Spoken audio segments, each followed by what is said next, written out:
अरे बहन जी, मुन्नी के पापा ने इतनी मेहनत से दुकान जमाई थी और दुकान का मालिक करे कि दुकान खाली कर दो। अब जमी जमाई दुकान हम ऐसे कैसे खाली कर दें? अरे तू उन्हें बोल दो ना किराया बढ़ाने को। हर पैतरा अपना के देख लिया बहन जी, पर वो मान ही नहीं रहा। और फिर कोई दुकान भी तो मिले अच्छी लोकेशन पे। सब ठीक हो जाएगा, टेंशन ना ले। अच्छा जी, चलती हूँ।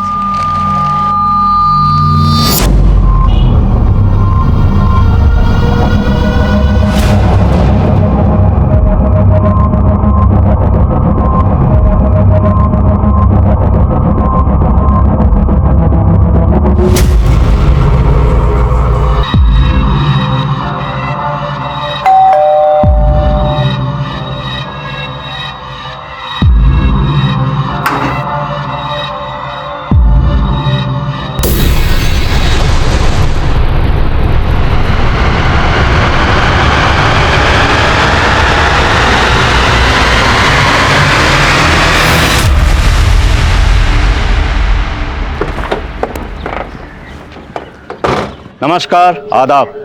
मैं inspector Adil Khan crime petrol Dastak में आपका स्वागत करता हूं। माना पुलिस 24 घंटे आपकी सुरक्षा में तैनात रहती है, पर हम हर पल आपके साथ नहीं होते, इसलिए आप कितने सुरक्षित हैं ये कुछ हद तक आप पर भी डिपेंड करता है। रोजमर्रा की जिंदगी में अपने सुख दुख खुशियां या गम दूसरों के साथ बांटते वक्त हमें कभी इस बात का एहसास नहीं होता क्योंकि कैसे इनका इस्तेमाल हमारे खिलाफ कर सकता है।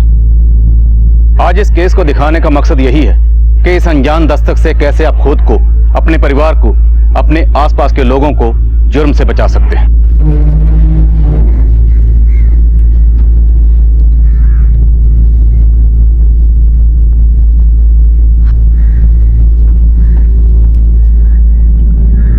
अरे दरवाजा ही खुला छोड़ रखा है। कितनी बार बोला इन बच्चों को दरवाजा बंद करके रखो, सुनते ही नहीं है। मस्ती कर रहे होंगे कहीं। कहाँ हो दोनों? पृथक,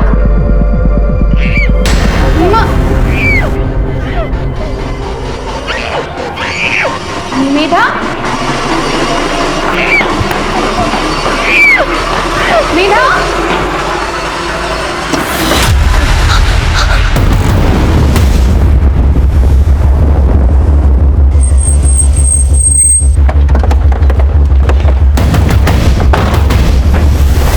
बेटा, बेटा कौन था वो? बेटा तू कुछ बोल क्यों नहीं रही? सर ऊपर।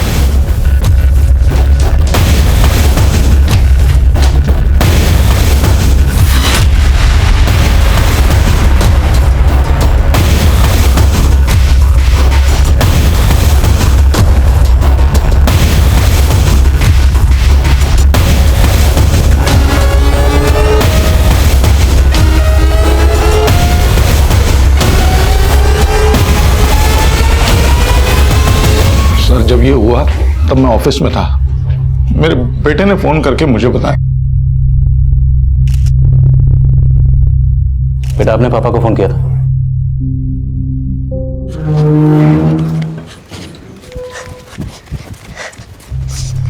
दीदी, दीदी मैं जीत गया।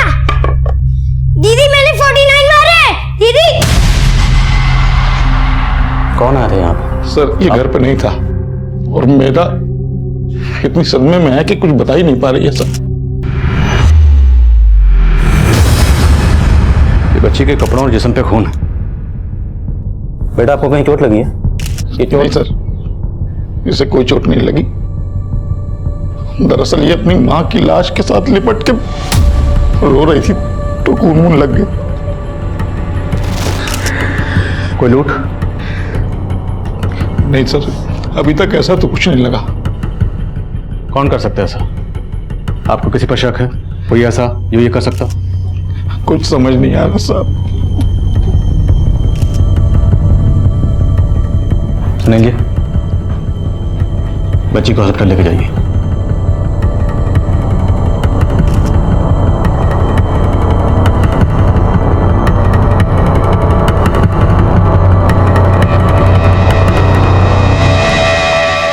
काफी ब्रूटल मर्डर है सर। मल्टीपल स्टैबिंग्स की गई हैं। घर में कोई मर्डर वेपन भी नहीं मिला। सर आसपास रहने वाले लोगों से पूछताछ की, किसी ने घर में किसी को आते जाते हुए नहीं देखा और ना ही किसी ने घर से चीखने चिल्लाने की कोई आवाजें सुनी। कितना ब्रूटल मर्डर हुआ है। किसी ने कुछ नहीं देखा, कुछ नहीं सुना। कहीं ऐसा तो नहीं कोई कुछ छुपा रहा है? सर घर के बाहर कोई सीसीटीवी भी नहीं है। घर में कोई लूट भी नहीं हुई, तो शायद दुश्मनी का एंगल हो। मियाँ बीवी के बीच के रिश्तों के बारे में पता करो और जितने सबूत मिले सब इकट्ठा करो। मैं हॉस्पिटल में जाकर बच्ची से मिलता हूँ। इस केस में बच्ची का बयान बहुत जरूरी है, शायद उसे कुछ याद आ जाए।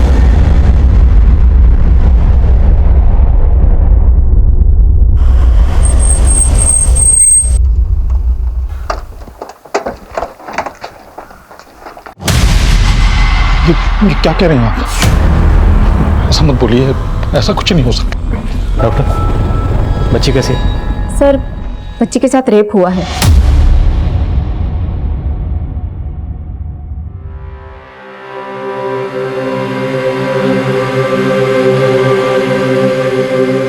मैं समझ सकता हूँ इस वक्त आपके दिल पर क्या गुजर रही है, लेकिन मुजरिम तक जल्द से जल्द पहुंचने के लिए हमारा बच्ची से बात करना बहुत जरूरी था और बच्ची अभी बात करने की हालत में है नहीं।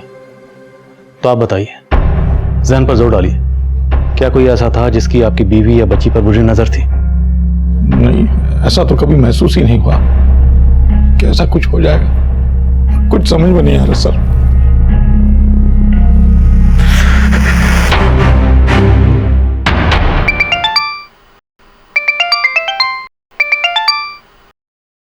हाँ शर्मा। सर रतन गैस एजेंसी की यूनिफॉर्म की एक शर्ट मिली है जिसपे खून लगा हुआ है। रतन गैस एजेंसी? जी हाँ सर, और ये खून काफी ताज़ा लगता है। शर्मा, उस कपड़े पर जो खून लगा है उसे बच्ची की मां नेहा के खून से मैच करवाओ। और एक बात, बच्ची के साथ रेप हुआ तो हो सकता है कि शायद बच्ची की मां नेहा के साथ भी रेप हुआ। देखते हैं पोस्टमार्टम रिपोर्ट क्या कहती है। Okay sir. सुनिए जी, क्या आपकी जान पहचान का कोई रतन गैस एजेंसी में काम करता है? रतन गैस एजेंसी? जी। नहीं सर, कोई पहचान वाला तो कोई नहीं। क्या बात है सर? आपके घर के पास एक कपड़ा मिला है रतन गैस एजेंसी का, जिस पर खून लगा हुआ। सर जान पहचान का तो कोई नहीं है, लेकिन सिलेंडर वहीं से आता है हमारा। आज सुबह ही नाश्ते पे हम लोग बैठे थे तो पृथक ने। ये क्या? ब्रेड? मम्मी, मैंने आपको आलू के पराठे बनाने के लिए बोले थे और आपने ब्रेड बटर दे दिया। अब मैं नहीं खाऊंगा। अभी यही खाना पड़ेगा क्योंकि गैस खत्म हो गई। हीरो, गैस खत्म हो गई? अरे दोनों सिलेंडर खत्म हो गए क्या? मैंने आपसे कहा था ना गैस बुक करवा दीजिए, तो आप फिर भूल गए। अरे लेकिन मैंने तो करवा दिया था ना। अरे पर आई तो नहीं ना। कहीं ऐसा तो नहीं सर कि डिलीवरी देने वाले ने।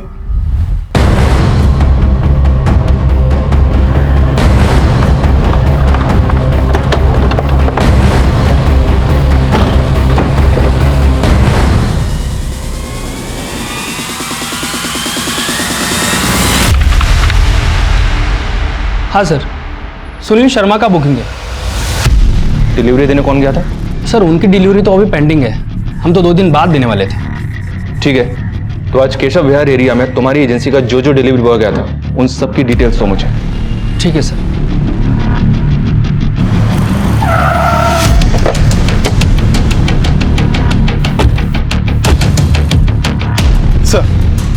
सर शर्ट पे मिला ब्लड मेधा की मां के ब्लड से मैच करता है और हमने रतन गैस एजेंसी में काम करने वाले उन चारों लड़कों को उठा लिया है जो उस दिन केशव विहार और उसके आसपास के एरिया में डिलीवरी करने गए थे। सर चारों अंदर लॉकअप में हैं।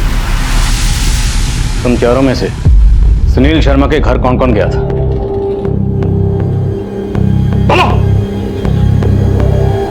सर सुनील शर्मा के घर का सिलेंडर हमें डिलीवरी करने को नहीं मिला था सर। डिलीवरी देने नहीं गए थे, वहां गए थे कांड करने। कौन गया था? तुम गए थे? नहीं सर, मैंने कुछ नहीं किया सर। इतना तो हमें पता है, गया तो तुम चारों में से कोई एक था, लेकिन एक दूसरे को बचाने की कोशिश करोगे तो चारों के चारों फंसोगे। सोच लो।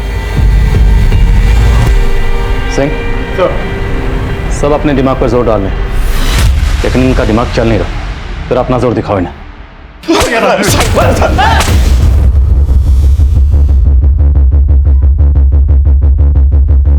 बेटा इनमें से कौन था? कोशिश करो पहचानने की।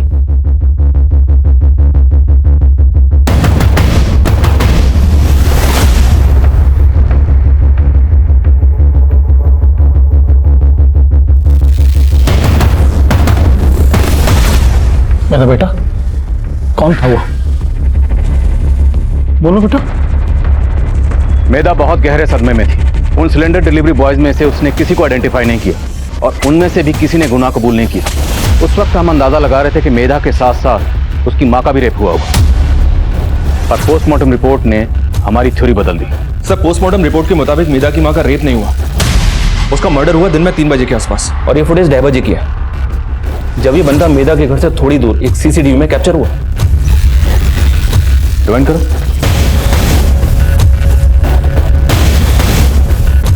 पॉज करो। इसने रतन गैस एजेंसी की शर्ट पहनी है।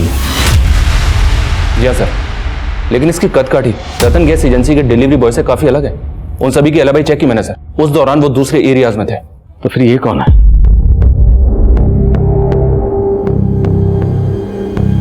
इसके जूते देखो, एकदम सफेद, साफ, नीट एंड क्लीन।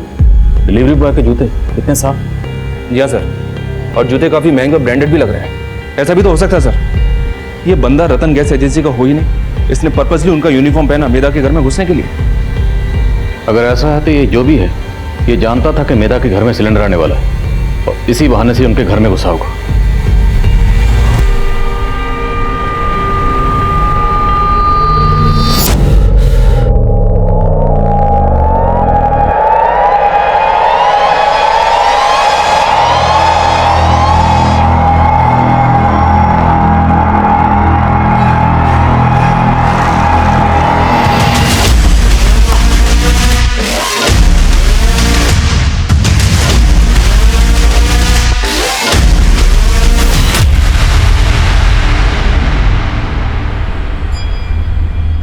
बोलो बेटा, कि यही है जिसने आपकी मम्मी को मारा था?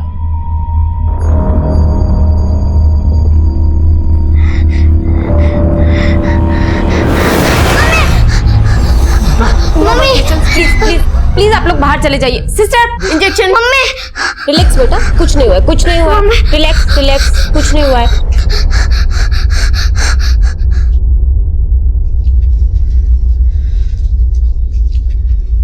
ये है मैडम जी दुकान, एकदम प्राइम लोकेशन पर है, और आजू बाजू देखिए मोहल्ला भी है हरा भरा, तो अच्छी खासी चलेंगी। मैं भी ताला खोल के दिखा।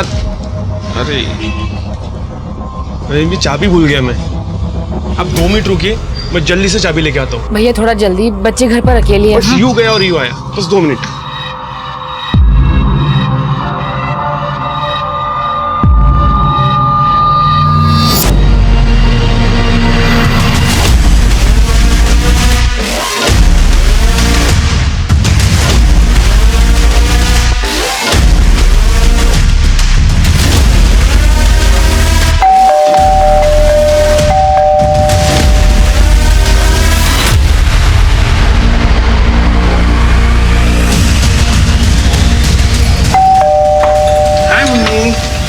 अंकल।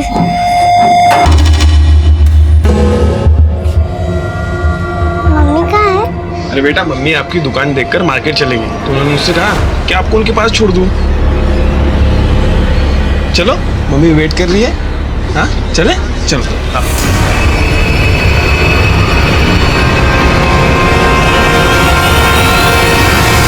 सर, इसे देखकर मेधा जिस तरह से घबराई, उससे यह तो साफ होता है कि मेधा का रेप और उसकी मां का मर्डर इसी ने किया है।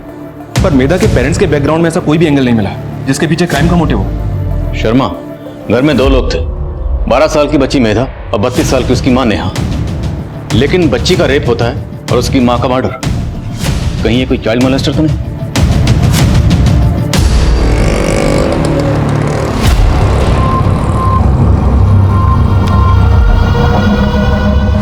अंकल, आपने तो बोला था कि मम्मी ने मुझे मार्केट में बुलाया, पर आप मुझे कहाँ लेकर चल रहे हो? अरे बस पहुंच ही गए बेटा, हम पास में ही हैं यहाँ पर। चलो चलो। इस फोटो को सभी थाने में भेजो और पिछले दिनों जितने भी चाइल्ड मोलेस्टेशन और रेप के केसेस फाइल हुए सभी के बारे में पता करो। हो सकता है कोई सीरियल चाइल्ड मोलेस्टर हो और हमें उन केसेस से इस तक पहुंचने की कोई लीड मिल जाए। Right sir.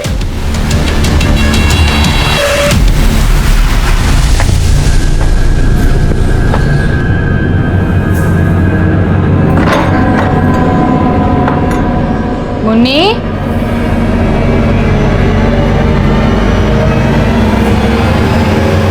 मुन्नी,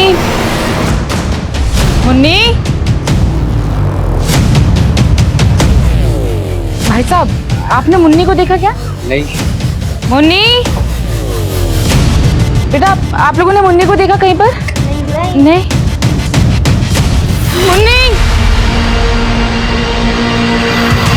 अंकल, आप मुझे बेवकूफ बना रहे हो। यहाँ पे कहाँ है मार्केट? भाई साहब आपने एक छोटी बच्ची को देखा क्या?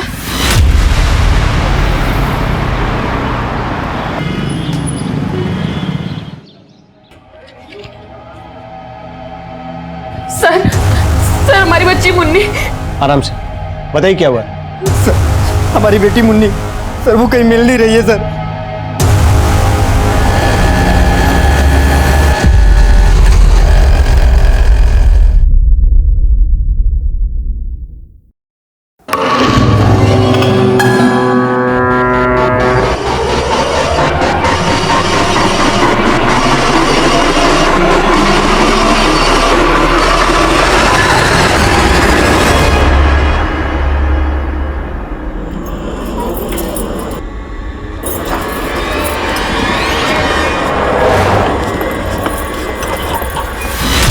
सर मैंने उस वाइट शूज वाले आदमी का सीसीटीवी इमेज दूसरे थानों में भेजा। उससे रिलेटेड तो कोई भी अपडेट सामने नहीं आया, पर उन थानों से भी चाइल्ड मोलेस्टेशन और रेप के ऐसे कई केसेस सामने आए हैं जो अभी तक सॉल्व नहीं हुए हैं। एक खास बात और है सर, इन सभी केसेस में वारदात थर्सडे को ही हुई है। थर्सडे को? ये बच्ची मेधा का रेप और उसकी माँ का कत्ल भी थर्सडे को ही हुआ था ना? जी हाँ सर, मेधा और उसकी माँ के केस के बाद रामनगर थाने से मुन्नी नाम की एक बच्ची का केस भी सामने आया। इस बच्ची के साथ सिर्फ रेप नहीं हुआ सर, इसका मर्डर भी किया गया, वो भी पिछले थर्सडे को ही। ये थर्सडे का कॉमन कनेक्शन किसी सीरियल मोलेस्टर की तरफ इशारा करता है। शर्मा, अभी तक जितने भी केसेस सामने आए सब की डिटेल पता करो, और मैं रामनगर जाकर इस बच्ची मुन्नी का केस इन्वेस्टिगेट कर रही टीम से मिलता हूँ।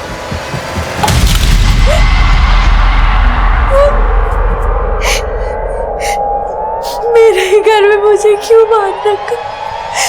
छोड़ दो ना मुझे, छोड़ दो प्लीज।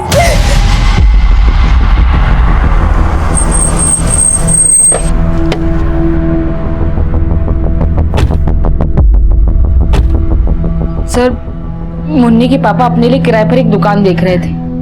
उसी शाम वो आदमी घर पर आया था।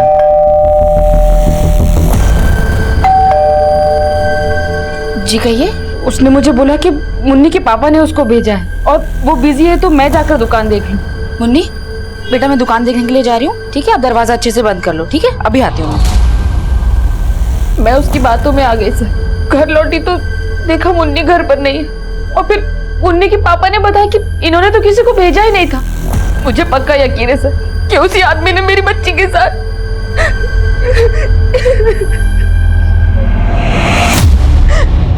सर उस आदमी ने जो दुकान मुन्नी की माँ को दिखाया था, उसका ओनर रेंट पे दुकान देने वाला ही नहीं था। हमने इस एरिया के सारे ब्रोकर्स को इन्वेस्टिगेट करके देखा, हमें लगता है वो आदमी इस एरिया का था ही नहीं।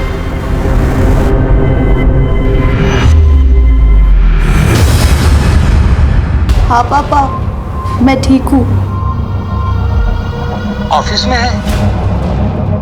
नहीं पापा, आज छुट्टी की है। तबीयत तो ठीक है ना बेटा तेरी? हाँ पापा मैं ठीक हूँ, मैं आपको बाद में फोन करती हूँ। ओके।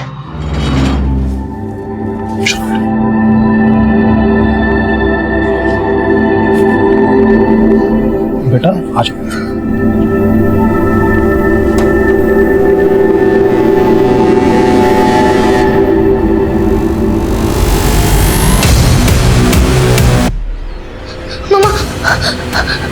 आ जाओ। नहीं बेटा नहीं, बेटा कुछ नहीं हुआ, सब ठीक है। पापा है ना तुम्हारे साथ ना, कोई नहीं, कुछ नहीं हुआ। आ जाओ।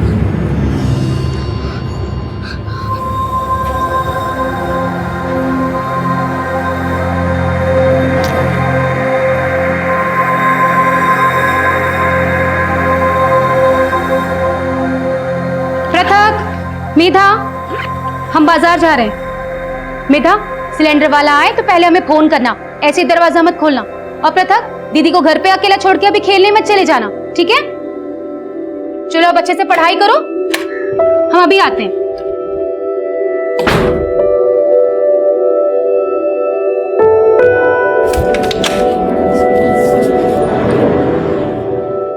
दीदी दीदी, मैंने आपको बताया था ना कि मेरा मैच है, मम्मी ने भी बाहर जाने से मना किया है ना, बुलाओ अभी। नहीं नहीं नहीं, प्लीज दीदी जाने दो ना, मेरा मैच खेलना जरूरी है। और दीदी प्लीज जाने दो ना, प्लीज प्लीज प्लीज जाने। ठीक है जा, लेकिन मम्मी के आने से पहले आ जाना। पक्का? थैंक्स दीदी, मम्मी को मत बताना।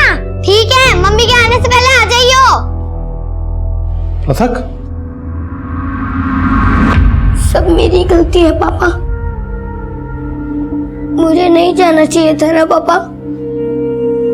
I am sorry.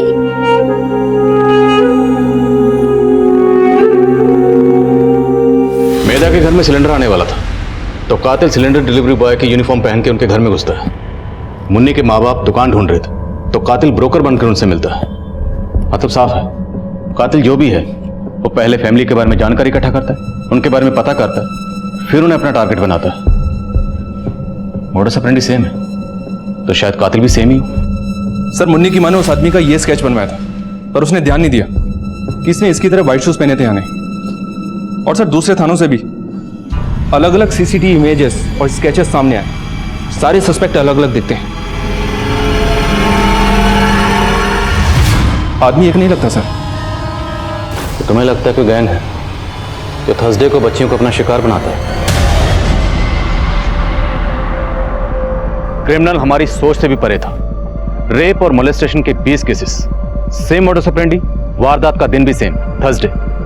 पर अपराधी एक था या ये कोई गैंग था, ये उस वक्त हम समझ ही नहीं पा रहे थे। मुद्दा बेहद गंभीर था और इन सभी केसेस की सिमिलरिटीज को देखते हुए डीसीपी साहब ने इन सभी केसेस को इन्वेस्टिगेट कर रहे ऑफिसर्स की एक टीम बनाई जो मेरी अगुवाई में कंबाइंड मिशन पर थी। और अब तक जितने केसेस सामने आ चुके थे हमने सबको बारीकी से स्टडी करना शुरू किया।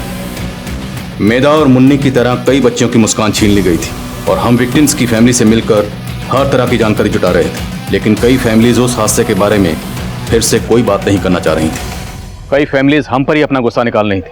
उनका कहना था कि हमने अपना काम ठीक से नहीं किया, जो कि वाजिब भी था। रेप, मर्डर और मोलेस्टेशन के 20 से ज्यादा केसेस अनसॉल्व थे। अब हम पर एक बड़ी जिम्मेदारी थी, वो थी पब्लिक का भरोसा जीतना। आगे ऐसे अपराध ना हो इसके लिए हम स्ट्रेटजीज बना रहे हैं। सिचुएशन पर कंट्रोल करने के लिए हमें हर गली मोहल्ले और स्कूल में जाकर टीचर, पेरेंट्स और गार्जियन से मिलना होगा। क्रिमिनल अलग अलग भेस में ट्रैवल कर रहा है तो ऑटो रिक्शा वाले उसकी लीड देने में अहम रोल निभा सकते हैं। हमें किसी भी सूरत में क्रिमिनल तक पहुंचना है, उसके लिए चाहे हमें कुछ भी करना पड़े। Is that clear? Yes sir.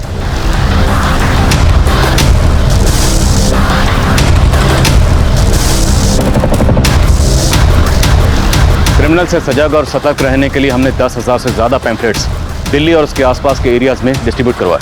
हमारी टीम्स पर्सनली लोगों को मिलकर आगाह कर रही थी कि अगर वो कहीं भी कोई भी संदिग्ध गतिविधि देखें तो तुरंत हमें इतला करें। लेकिन इन सारी कोशिशों के बावजूद क्रिमिनल तक पहुंचने का हमें एक भी स्ट्रॉन्ग क्लू नहीं मिला और बच्चियां अब भी उस हैवान के साए से महफूज नहीं थी।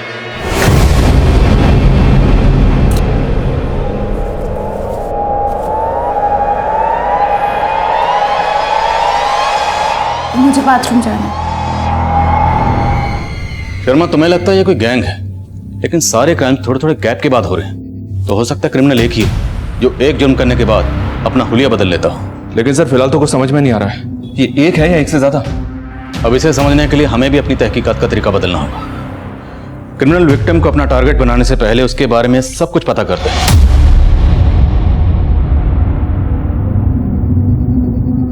उसके घर वालों के बारे में पता करता है। तो जाहिर सी बात है उस एरिया में जाता होगा, घूमता होगा, रेकी करता होगा। एक काम करते हैं, उस फुटेज को एक बार फिर से स्टडी करते हैं। किसी ना किसी फुटेज में कुछ ना कुछ तो ऐसा जरूर कैप्चर हुआ होगा जिससे हमें कुछ क्लू मिल सके। लेकिन सर 20 केसेस हैं और इतना सारा फुटेज मुश्किल है, पर करना तो है। सीसीटीवी के साथ साथ हमें सभी एरियाज के डंप डाटा को स्टडी करना होगा। सारे क्राइम थर्सडे को होते हैं, तो क्रिमिनल एक है या गैंग है जो भी है, लेकिन शायद थर्सडे को उनकी छुट्टी रहती है। तो पता करो ऐसी कौन कौन सी मार्केट्स हैं, ऐसे कौन कौन से ऑफिसेस हैं जो थर्सडे को बंद रहते हैं। हमें सारी कड़ियाँ जोड़नी है। अब हमारा सबसे पहला काम यही आइडेंटिफाई करना है कि वो एक है या अनेक।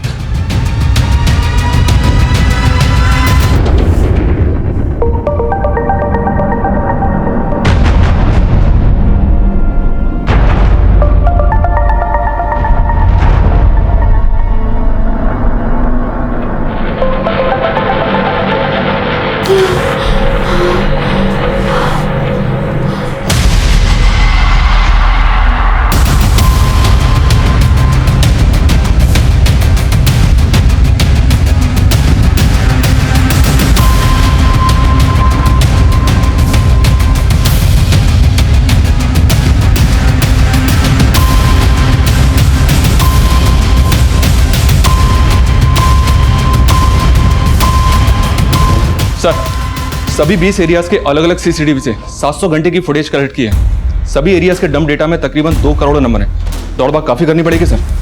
क्रिमिनल्स ने बहुत दौड़भाग की होगी, लेकिन शर्मा हमारी रेस तो अभी शुरू हुई और किसी भी सूरत में हमें उनसे आगे निकलना है।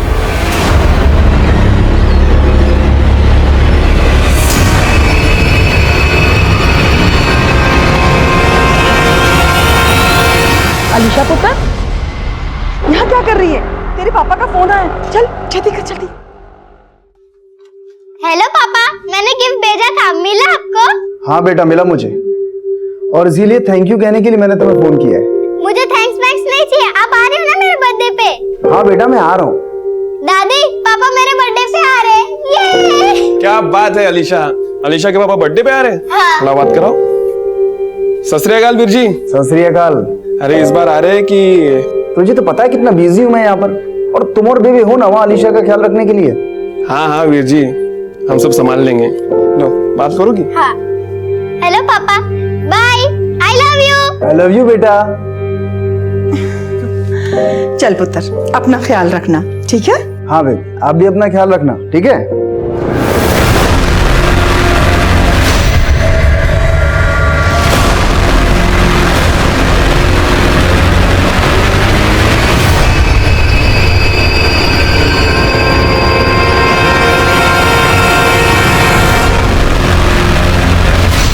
सर, सभी 20 एरियाज की तकरीबन 700 घंटे की फुटेज में से हमने कुछ सिलेक्टेड क्लिप्स आइडेंटिफाई किए हैं।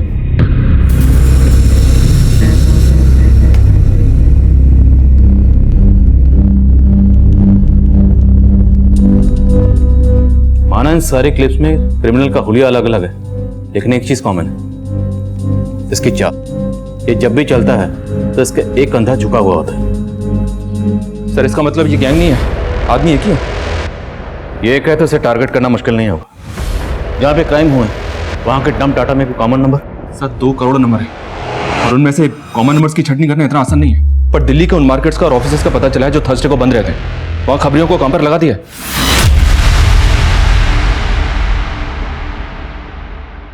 अलीशा पुत्र, क्या हो गया पुत्र? हाँ? क्या? अरे बोल तो सही, क्या क्या हो गया?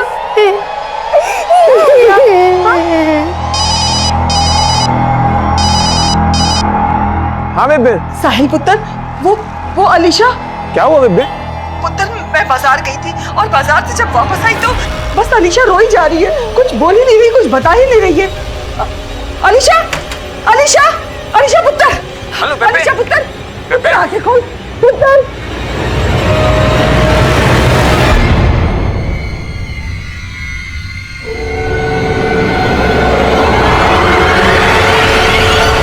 डॉक्टर साहब, क्या हुआ अलीशा को? देखिए, अलीशा के साथ रेप हुआ है और हमें पुलिस को इन्फॉर्म करना पड़ेगा। सर सरस्वती विहार के क्लिनिक में एक बच्ची के रेप केस का मामला आया था, लेकिन बच्चे के घर वालों ने उसकी कंप्लेंट फाइल नहीं करवाई।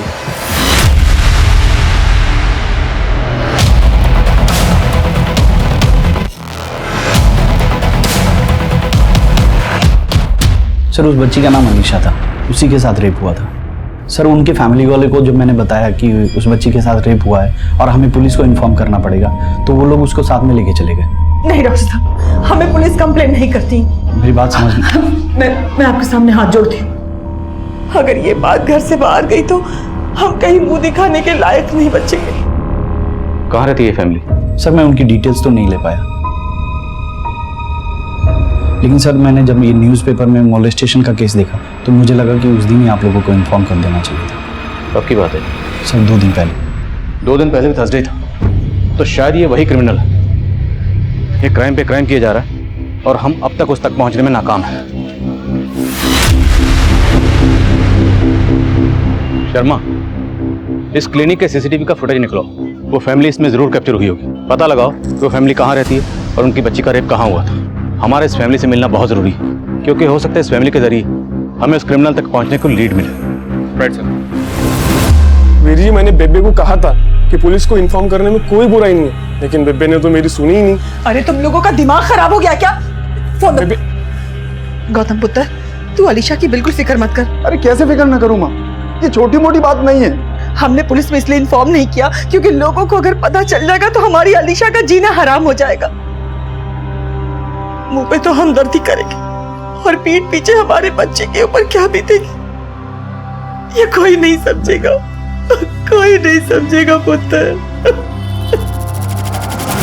सर यही वो बच्ची है जिसकी कंप्लेंट दर्ज नहीं करवाई गई। क्लिनिक के आसपास के एरिया में पता किया लेकिन पता नहीं चला कि इस बच्ची की फैमिली रहती कहाँ है। टम टाटा का क्या स्टेटस है? सर बहुत ज्यादा है, टाइम लग रहा है। शर्मा टाइम नहीं है हमारे पास। अगले हफ्ते फिर थर्सडे आएगा, फिर किसी बच्ची के साथ वारदात होगी। हमें इस वारदात को रोकना है। हम पूरी कोशिश कर रहे हैं सर। शर्मा हमारी कोशिश कोई नहीं देखेगा, लोगों को रिजल्ट चाहिए। अब मैं कोई चांस नहीं ले सकता। अब मुझे ये क्रिमिनल किसी भी सूरत में अपने लॉकअप में चाहिए।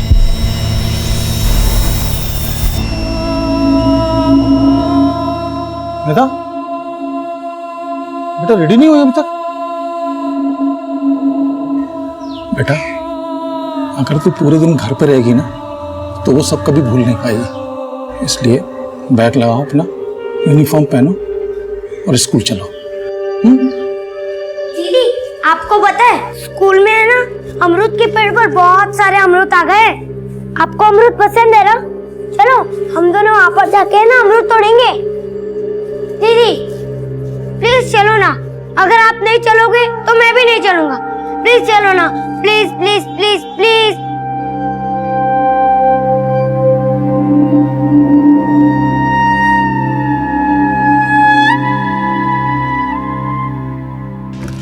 सर उस फैमिली का पता चल गया है जिन्होंने पुलिस कंप्लेंट फाइल नहीं की थी। उस बच्ची का चाचा एक शोरूम में सेल्समैन था। एक आदमी ने उसकी पहचान की और उस शोरूम से उसकी फैमिली के घर का एड्रेस मिल गया।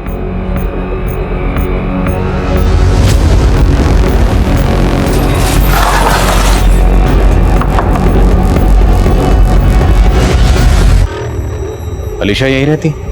साहब हमने कहा ना हमें कोई केस वेस नहीं करना है। देखिए आपकी बच्ची के साथ जो भी हुआ हमें पता है वो कितना सीरियस मैटर है, लेकिन जिसने भी ये किया है उसे उसके किए की सजा तो मिलनी ही चाहिए।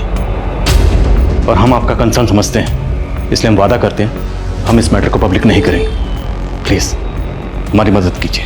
लेकिन आप लोग अलीशा से तरह तरह के सवाल करेंगे और वो बच्ची फिर से वो सब याद करके परेशान हो जाएगी। देखिए साहब हम आप लोगों के सामने हाथ जोड़ते हैं, चले जाइए आप लोग यहाँ से, चले जाइए।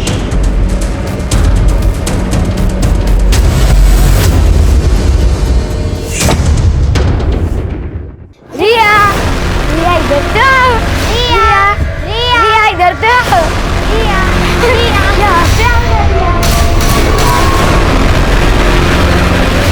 अम्मी आज थर्सडे तो मैं जल्दी नहीं आ पाऊंगा। जी ये अम्मी है कुछ मसला थर्सडे का, मैं बताऊंगा बाद में आपको। अल्लाह हाफिज। अरे गुप्ता जब भी थर्सडे आता है ऐसा लगता है ये टेढ़ी चाल वाला फिर से मात ना दे दे हमको। अरे यार मैं तो सबसे ज्यादा भरा हूँ। 700 घंटे की सीसीटीवी फुटेज और ये 2 करोड़ फोन नंबर्स का डंप डेटा। उसने जितनी हमारी रेल बनाई है ना उससे ज्यादा उसकी रेल बनाएंगे, बस एक बार हाथ आ जाने दो। सर फाइनली डंप डेटा से हमें वो नंबर मिला है जो शायद इसका हो सकता है। जो नंबर सामने आया वो उन 4 एरियाज में कॉमन था जो उन बच्चियों के साथ रेप हुआ। वो नंबर फेक आईडी से ले गया और उस वक्त बंद था। तफ्तीश के बाद पता चला कि वो नंबर ज्यादातर संत नगर एरिया में एक्टिव रहता था, तो हमने सोचा क्रिमिनल संत नगर एरिया का हो। हमारी एक टीम संत नगर एरिया में तैनात हो गई। 50 से ज्यादा पुलिस वाले अलग अलग भेस में संत नगर की गलियों में आम लोगों के बीच फैले हुए।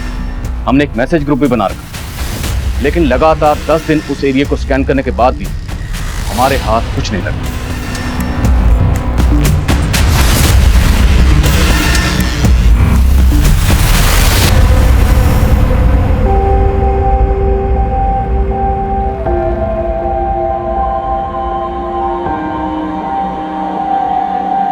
शर्मा हाँ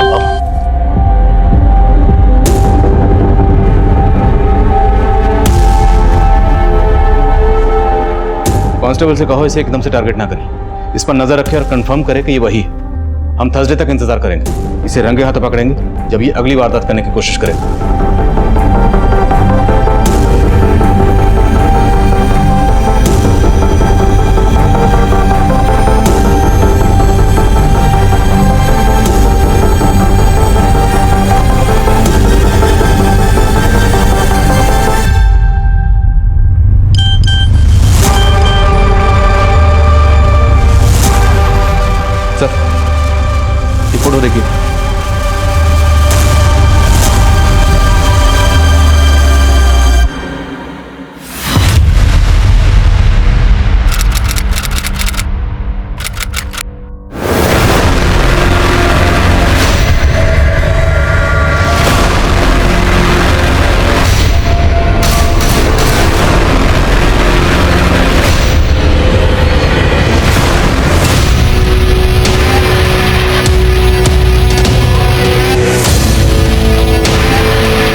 रिया?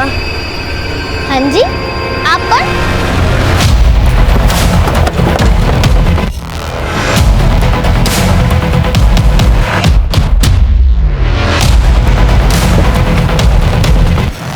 इनके मुंह की पट्टी और हाथ खोलो जल्दी।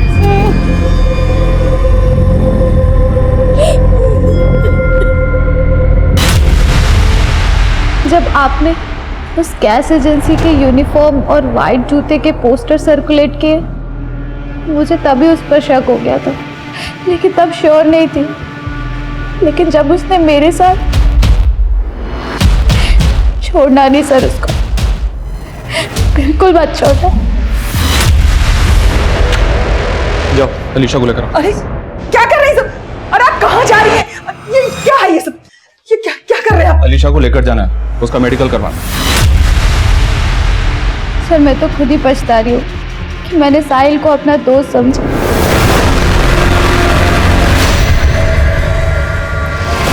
रिया?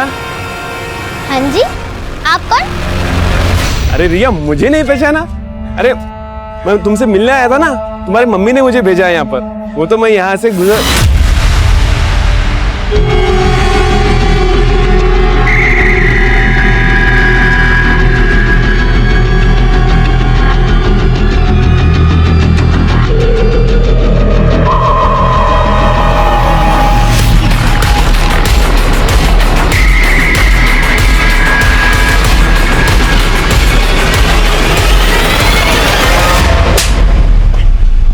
जिस शोरूम में तू काम करता था वो थर्सडे को बंद रहता है, और ये सारे कांड थर्सडे को ही हुए। छोटी छोटी बच्चियों के साथ खुद की भतीजी को भी नहीं छोड़ा तूने। आज मैं पापा को बोलूंगी मेरे बर्थडे के दिन तेरे दोस्त लेके आए, तो मेरे पास दो हो जाएंगे, ठीक है? तेरी फ्रॉक भी चेंज करनी है आज मुझे। बेबी कहाँ गई बेटा? वो तो मार्केट गई है। ठीक है ना, आज तुझे मैं न्यू फ्रॉक पहनाऊंगी।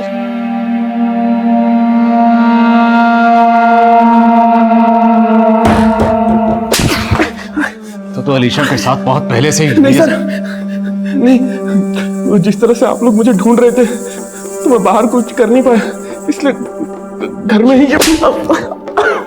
छोटी छोटी बच्चियों के साथ, और वो लड़की जिसे तूने उसी के घर में बंदी बना कर रखा हुआ था। क्या? नहीं सर, नहीं सर, उसके साथ कुछ नहीं किया। वो तो मेरी गर्लफ्रेंड है। गर्लफ्रेंड? तो उसे उसी के घर में बंदी बना कर क्यों रखा हुआ था? सर गर्लफ्रेंड तो शौक के लिए बना रखा था, लेकिन वो चाइल्ड पोर्न देखने की गंदी आदत की वजह से मेरा दिमाग खराब हो गया था। छोटी बच्चियों के अलावा मुझे कुछ दिखाई ही नहीं देता था। छोटी बच्चियों के अलावा तुझे कुछ दिखाई नहीं देता था? वो तेरी गर्लफ्रेंड, वो बच्ची थी, हाँ? उसे क्यों बंदी बना कर रखा? सर उसे मुझ पर शक हो गया था, और मैं सोचा कि जब तक सारा मामला ठंडा नहीं हो जाता तब तक उसे बंदी बना के रखो। बाद में उसे भी। हाँ? बोल, कितनी बच्चों के साथ की ये गंदी हरकत? 3 साल से महीने में 2 या 3 बार।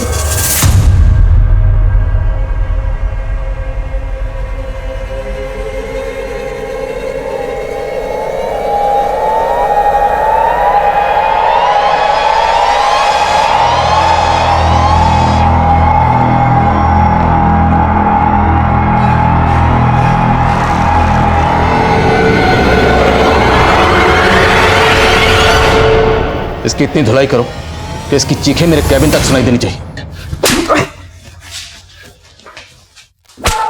हमने मुजरिम को सजा दिलाकर उन बच्चियों और उनके घर वालों को इंसाफ तो दिला दिया, लेकिन जो दर्द, जो तकलीफ उन लोगों ने सही होगी उसे बयान करना मुश्किल होगा। हमने दिल्ली और उसके आसपास के एरियाज में हुए रेप के अनसॉल्व्ड केसेस के डीएनए को साहिल के डीएनए से मैच करवाया, तो पता चला साहिल 50 से ज्यादा बच्चियों के साथ रेप कर चुका था।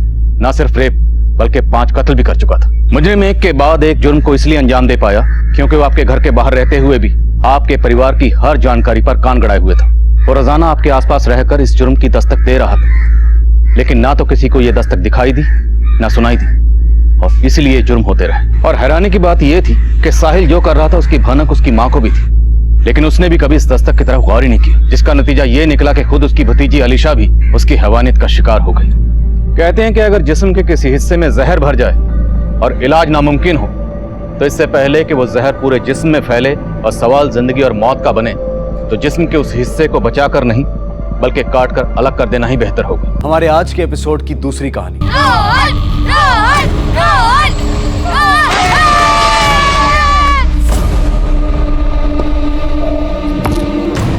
यस!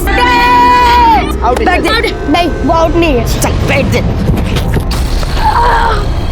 नमस्कार, मैं senior inspector Rajesh Jadhav crime petrol Dastak की आज की इस कड़ी में आप सबका स्वागत करता हूँ। बचपन में हम कई तरह के खेल खेलते हैं और खेल खेलते खेलते कभी कभी दोस्तों के साथ हमारी मारपीट भी हो जाती है। लेकिन कभी कभी ये बच्चों का खेल खतरनाक मोड़ ले लेता है। लेकिन क्या तब हमें होने वाले अपराध की दस्तक नहीं मिलती? कुछ ऐसा ही रोहन के साथ हुआ था। क्या उसे इस केस में होने वाले अपराध की दस्तक मिली थी? ये बात तब की है जब मैं महाराष्ट्र के अहमदनगर जिले में पोस्टेड था। आइए देखते हैं कौन था ये रोहन और क्या थी उसकी कहानी। आता अक्षता लाओ। ओ यार, संभल क्या? और दीदी को ये ले रोहन, अपने दोनों बहनों को दो। कहा है आजी?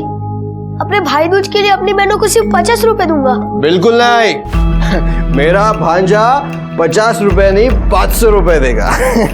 ये ले दे इनको। अरे दोनों संभालना, पैसे हैं हाथ में, कहीं गिर नहीं जाए। ओहो, उगते सूरज को तो सभी सलाम करते हैं। क्या मैं उगता सूरज हूँ बड़ी मामी? तो क्या, तू चंदा है, सूरज है, सब कुछ है मेरे लिए। लेकिन जब मैं बुढ़ी हो जाऊंगी तो मुझे छोड़ के चला नहीं जाएगा ना? ऐसे कैसे छोड़कर चला जाऊंगा मामी? आपका ही बेटा हो ना। और अपनी छोटी मामी का? आपका कुछ भी नहीं। मामा पैसे दो ना। हाँ, अरे ये ले 1000 रुपए ले जा। आजकल जा जा। अरे अरे, फरार तो खाते जा। मुझे कुछ नहीं खाना। अरे क्या कर रहा है तू? अपनी मामी की बात नहीं मानेगा? तेरे लिए भाई ला रही है वो। मुझे नहीं चाहिए कोई भाई भाई।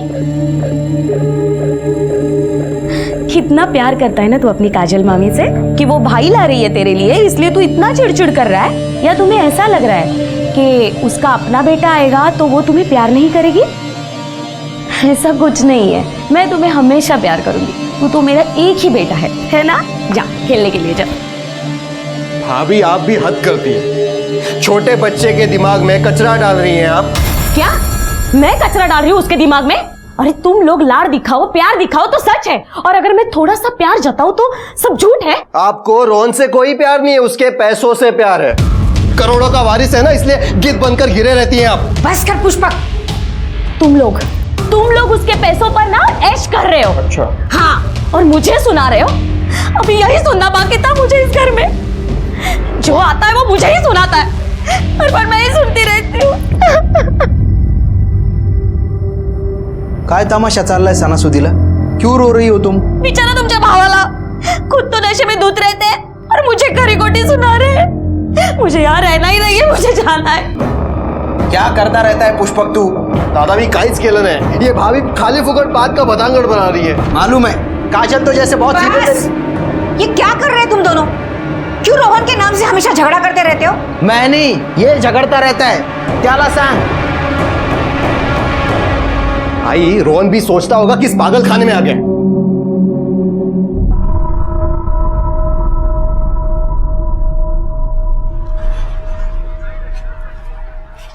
कितने हुए? 50 रुपये। मामा के खाते में लिख लेना। ठीक है। काय करताय? अरे डाव्या बाजूला वळा बघू. हा, समोरच एक मंदिर आहे बघा, आणि त्या मंदिराच्या समोरच एक धाबा आहे बघा. हा, तिथे मी बसलोय. हा, तुम्हाला लगेच गावेल बघा मी.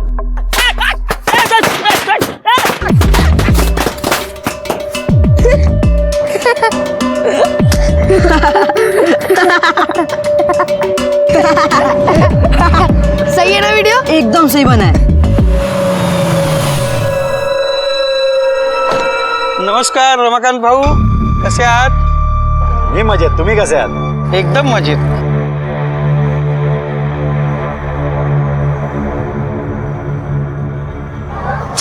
चलते। तेरी अपने चाचा से इतनी फटती क्यों है? मनहूस है मेरा चाचा। चल, खेलना नहीं है, चल चल।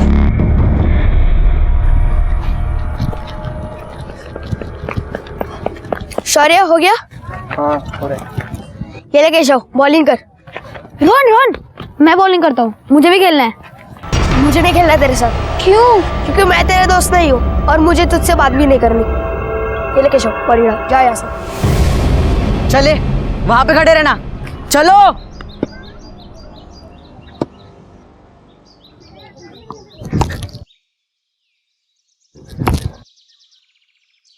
यस!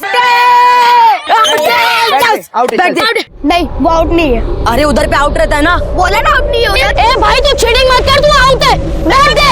नहीं दूंगा, क्या कर लेगा? अरे उधर हमेशा आउट ही रहते। चल चिढ़ मत, चल बैठ दे। चल जा फील्डिंग कर। मुझे तेरे साथ नहीं खेलना है। अरे इसका ना रूस का नाटक है, अभी देखता हूँ इसको।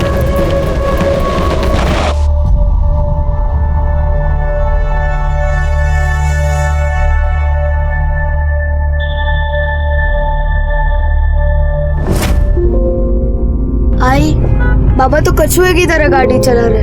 अरे वो तो तुम लोग हो इसलिए, वरना मैं तो हवा से भी तेज कार चला लेता हूँ। आप भी ना, क्या सिखाते हो बच्चे को? सॉरी। अरे अरे अरे ये क्या हो रहा है?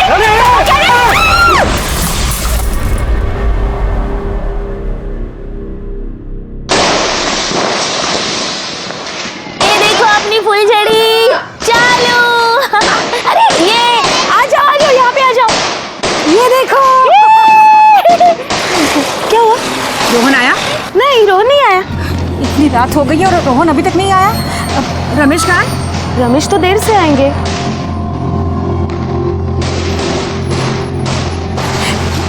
इसका भी फोन नहीं लग रहा है। पुष्पक! माँ जी। पुष्पक, पुष्पक उठो। पुष्पक! अरे माँ, किसे उठा रहे हो? ये तो नशे में धुत होकर सो रहा है, उठने से रहा। आहो आहो, उठा ना।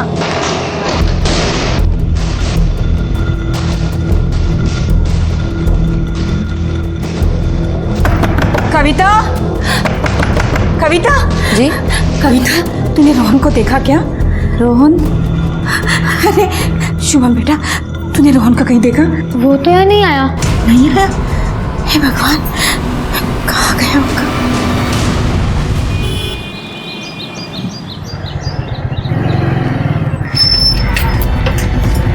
रमेश, रमेश रात भर, रोहन रात भर घर पर नहीं आया। क्या मतलब रात भर घर नहीं आया? मैंने सब जगह ढूंढा, कहीं भी नहीं है वो। और तुमने भी फोन करने की कोशिश की, तुम्हारा फोन भी तो बंद आ रहा है। तुमने सब जगह देख लिया? हाँ, सब जगह देख लिया। उसके चाचा रमाकांत भाऊ वहां पर देखा? शायद वहां गया हो। पर वो वहां पर क्यों जाएगा? मैं देख कर आता हूँ, तुम चिंता मत करो। हाँ, तू घर ही था।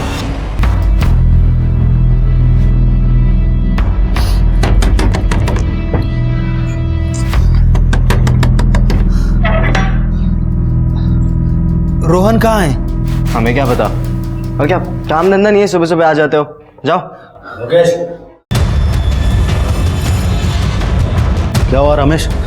रोहन कल रात से घर पे नहीं आया है। आई ने उसके सारे दोस्तों से पूछ लिया, वो कहीं नहीं है। मुझे लगा तुम्हारे पास आया होगा। तुम लोग अभी तक पुलिस के पास नहीं गए? चलो मैं आता हूँ तुम्हारे साथ। चलो चलो चलो चलो।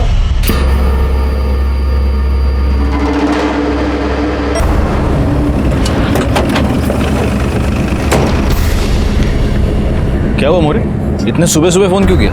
सर, यहाँ के सरपंच रमाकांत का भतीजा गायब है। इसी सिलसिले में वो आपसे मिलना चाहते हैं। हाँ सरपंच साहब, नमस्कार। बोला।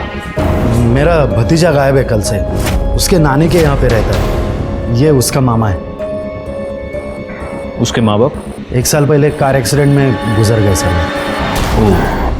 सर मैंने उसे सब जगह ढूंढ लिया, पण तो कुठंच सापडाना झालाय।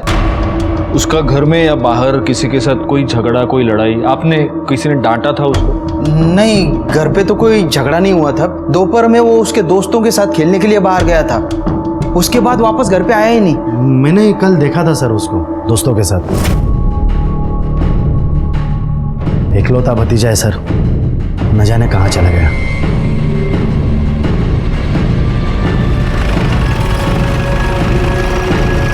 नहीं साहब, घर में किसी को कुछ भी नहीं पता।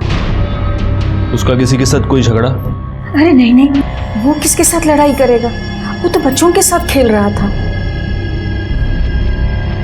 कहीं वो वहीं चला गया होगा। कहाँ?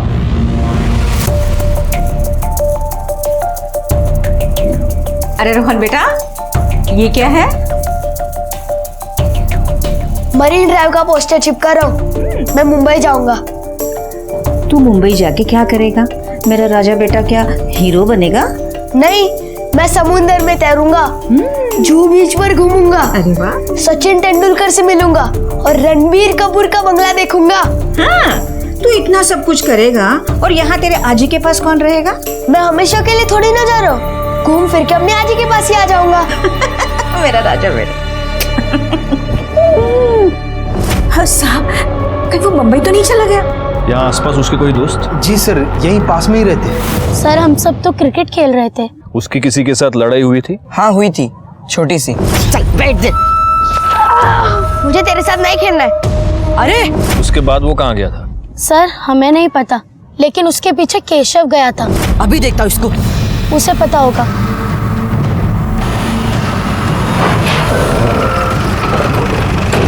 सर केशव का घर।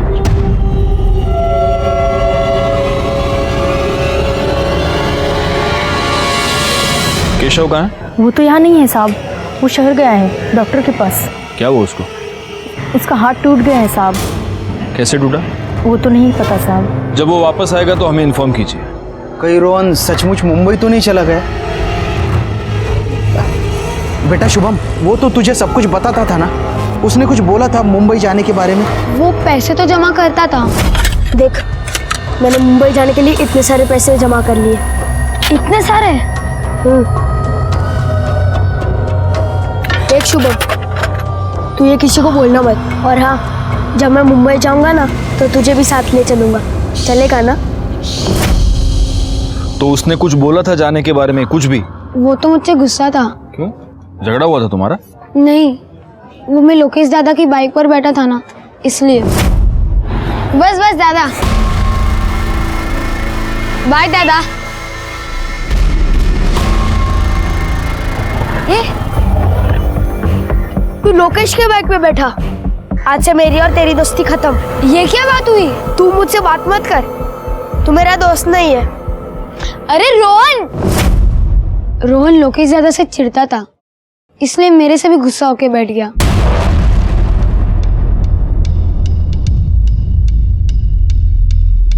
सर अगर वो मुंबई गया होगा तो अपने जमा किए हुए पैसे लेके गया होगा। तुम्हें मालूम है वो पैसे कहाँ जमा करता है?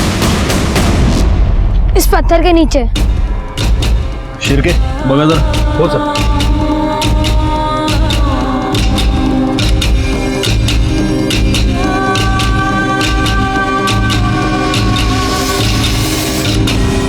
पैसे तो यही हैं। इसका मतलब वो मुंबई नहीं गया है। एक काम करो मोरे, यहाँ के रेलवे स्टेशन बस स्टेशन पर उसकी फोटो सर्कुलेट करो और उसका मोबाइल ट्रेस करो। सर मेरा रोहन कहाँ गया होगा? मेरे भी घर में बहुत काम है। अगर किधर से तो बदबू आ रही है। शी। आ रहे, आसपास कोई जानवर मरवर गया होगा।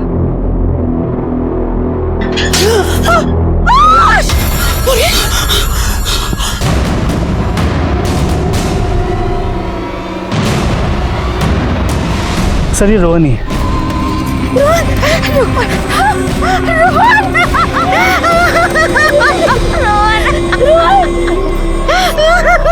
बॉडी को सबसे पहले किसने देखा? सर उन औरतों ने। साहब हम रोज यहाँ सुबह शाम पानी भरने आते, अभी भी पानी भरने आए थे साहब। आप लोग कल शाम को भी आए थे? हाँ साहब आए थे। तो यहाँ पे जो बच्चे खेलते हैं आपने कुछ देखा उनके बीच में कोई झगड़ा वगड़ा? नहीं साहब, हम जब आए तब कुछ नहीं हुआ।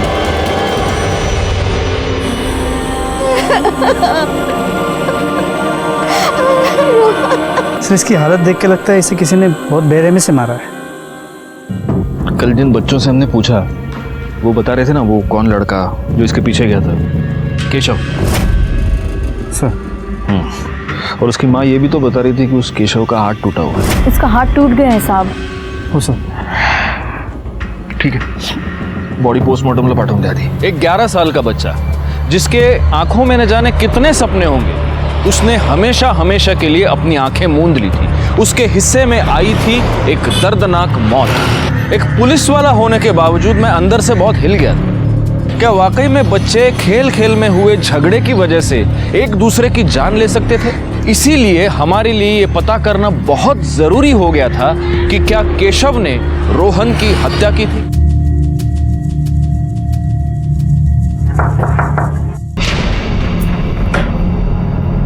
क्या हुआ साहब, रोहन मिला, उसकी डेड बॉडी मिली है।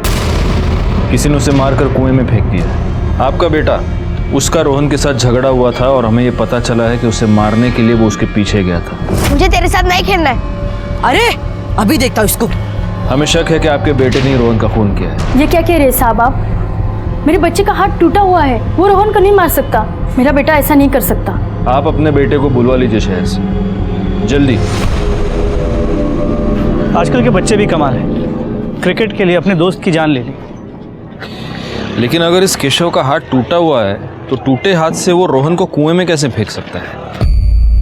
बेटा, रोहन तुम पर गुस्सा था, तो क्या तुम दोनों के बीच किसी बात को लेकर झगड़ा हुआ था? उसका तो झगड़ा सिर्फ लोकेश दादा से होता था। ये तू क्या कर रहा है बे? अपनी करोड़ों की जमीन को शुद्ध कर रहा हूँ।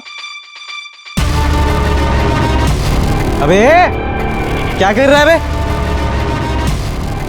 अबे साले, तेरे बाप की जमीन है क्या ये? हाँ मेरे बाप की जमीन है। चल निकल यहाँ से, निकल चल।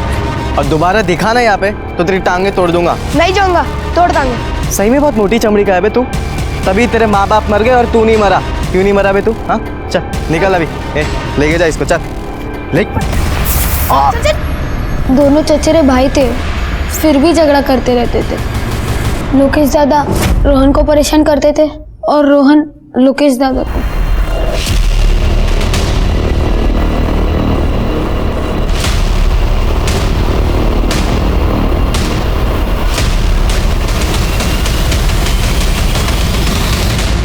तुम्हारा और रोहन का अक्सर झगड़ा होता था? नहीं तो सर, मतलब होते थे, मगर वही हमेशा मेरे पास आता था लड़ने के लिए। बल्कि सर मैं तो उसे अपना छोटा भाई समझता था और बच्चा समझ के मैंने कितनी बार उसे छोड़ भी दिया। मगर सर वो बहुत शरारती लड़का था और पढ़ाई लिखाई में तो उसका ज़रा भी ध्यान नहीं था। सर, उसके माँ बाप की मौत के बाद उसकी नानी उसको अपने साथ ले गई। हमने भी सोचा वहाँ बहुत सारे बच्चे हैं तो वो बच्चों के साथ में ये अच्छे से रहेगा। अच्छा, लास्ट टाइम तुम्हारा झगड़ा हुआ था उसके बाद तुम लोग मिले थे? हाँ सर, आखिरी बार तो हमारा 2-3 दिन पहले ही झगड़ा हुआ था, पर उसके बाद मैंने उसे नहीं देखा। जिस दिन उसकी मौत हुई उस दिन तुम कहाँ थे? सर मैं तो बाहर गया था अपने दोस्तों के साथ घूमने। अच्छा मोरे, उनके दोस्तों के नंबर ले लो। हाँ, एक बार क्रॉस चेक कर लेते हैं ना, औपचारिकता। नाम बता। सर इस लोकेश के बारे में पता किया, वो सच बोल रहा है। वो और उसके दोस्त अपनी बाइक्स पे शहर के बाहर गए थे और रात को काफ़ी लेट वापस आए। और सर ये रोहन की मोबाइल की लोकेशन उसी एरिया की है जहां हमें उसकी बॉडी मिली थी और करीब 3 बजे उसका फ़ोन स्विच ऑफ हुआ था। इसका मतलब 3 बजे उसे मारकर कुएं में फेंक दिया गया। उसका फ़ोन भी कुएं में गिरकर बंद हो गया होगा। सर ये रोहन की पोस्टमार्टम रिपोर्ट आई है। सर इस रिपोर्ट के अकॉर्डिंग रोहन को मारकर पानी में नहीं फेंका था, बल्कि उसकी मौत पानी में डूबकर हुई थी। उसके लंग्स में बहुत पानी भरा था और सर उसके साथ बहुत ज़्यादा मारपीट हुई थी और उसकी मौत करीब 2 से 5 के बीच में हुई थी। मतलब सर ये हो सकता है कि वो घायल हालत में कुएं पे पानी पीने के लिए गया, पानी निकालते निकालते शायद उसका पाँव फिसल गया और कुएं में गिर के मर गया। लेकिन सर ये भी तो हो सकता है कि मारपीट के दौरान वो खुद को बचाने के चक्कर में पानी में कूद गया हो और डूबकर मर गया हो। फॉरेंसिक रिपोर्ट आई है? जी सर। सर हमने जो बैट बरामद की थी उस पर सिर्फ बच्चों के फिंगरप्रिंट्स है और किसी के नहीं।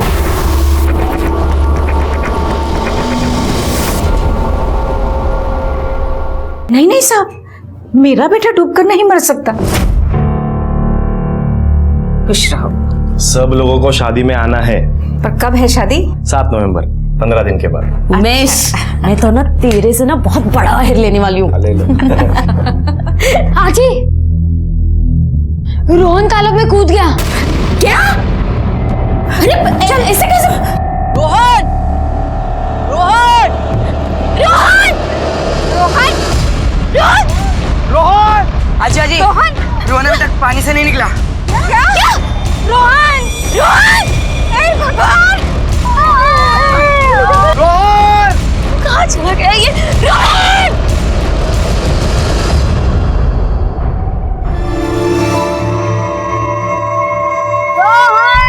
रोहन रोहन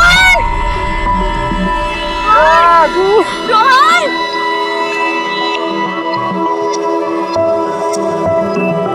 रोहन, अरे रोहन रोहन तू इधर है बेटा, और ये लोग कह रहे हैं कि तू नदी में डूब गया करके। हाँ जी, मैंने एक सांस में पूरा तालाब पार कर लिया।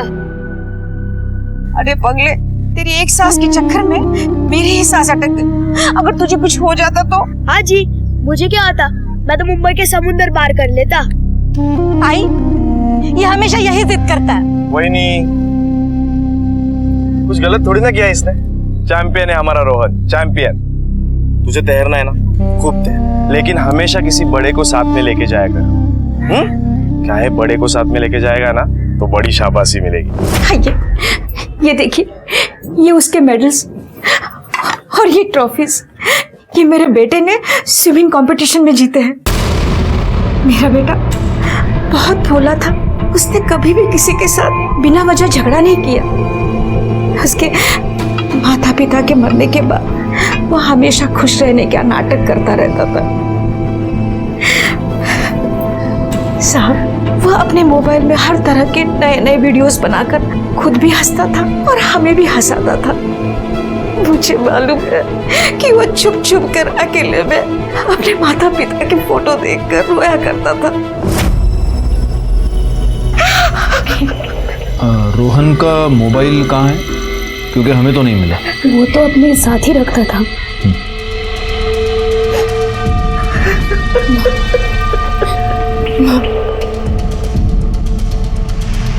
मोरे, इनके कहने के मुताबिक रोहन बहुत अच्छा स्विमर था, तालाब भी क्रॉस करके जाता था, और वो एक कुएं में डूबकर मर गया। सोचो, उसे कुएं में फेंकने से पहले उसे कितना मारा गया होगा। सिर्फ क्रिकेट के लिए? मुझे नहीं लगता ये सिर्फ क्रिकेट के लिए हुआ है। एक काम करो, कुएं में या तालाब के आसपास रोहन का मोबाइल ढूंढने की कोशिश करो। लेकिन सर, अगर मोबाइल इतनी देर से पानी में है, उसमें से क्या मिल पाएगा? तुम ढूंढो तो सही। सर, उस पत्थर के पीछे भी चेक करो। सर, कुएं में मोबाइल नहीं मिला।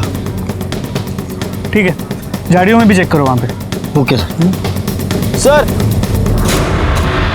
ये देखिए, डैमेज फोन मिला।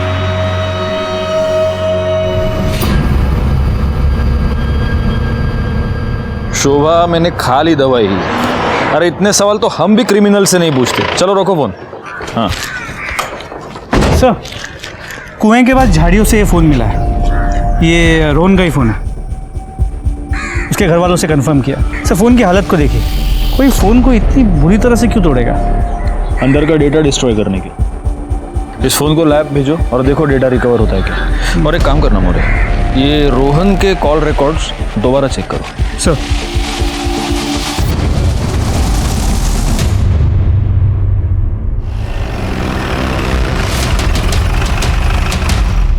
सर, ये रोहन के कॉल रिकॉर्ड्स, इसमें कुछ भी सस्पिशियस नहीं मिला, सभी नॉर्मल कॉल्स। अभी तो मैं श्योर हूं कि ये सब कुछ उस मोबाइल की वजह से हुआ है। इस रोहन को वीडियो बनाने का शौक था। हो सकता है उसने किसी की वीडियो बनाई हो सकता है किसी को ब्लैकमेल कर रहा हो। अच्छा ये बात बताओ, उस केशव का क्या हुआ? सर, उसके घर गया था। उसकी माँ ने बताया कि अब तक वो शहर में ही है। उसके बाप का कुछ अर्जेंट काम आ गया तो और कुछ दिन वही रहेगा। उसकी माँ से कहो शराफत से बुला रहे हैं, शराफत से आ जाओ, वरना हम शहर जाके बाप बेटे दोनों को उठा कर लेके आएंगे। सर, आपको लगता है कि ये सब वो केशव ने किया होगा? See I am not sure, but Rohan का खून तो हुआ है, इसका मतलब कोई तो खूनी है। एक और एंगल है, इस रोहन के नाम पर करोड़ों की प्रॉपर्टी थी, ये हमें बोलना नहीं चाहिए मोरे। और उसके अपने चाचा और उसके फैमिली के साथ कुछ खास बनती भी नहीं थी। मोरे, गांव में एक बात पता करो, रोहन का बाप सूर्यकांत और इसका ये चाचा रमाकांत, इन दोनों के रिश्ते कैसे थे पता करो जरा।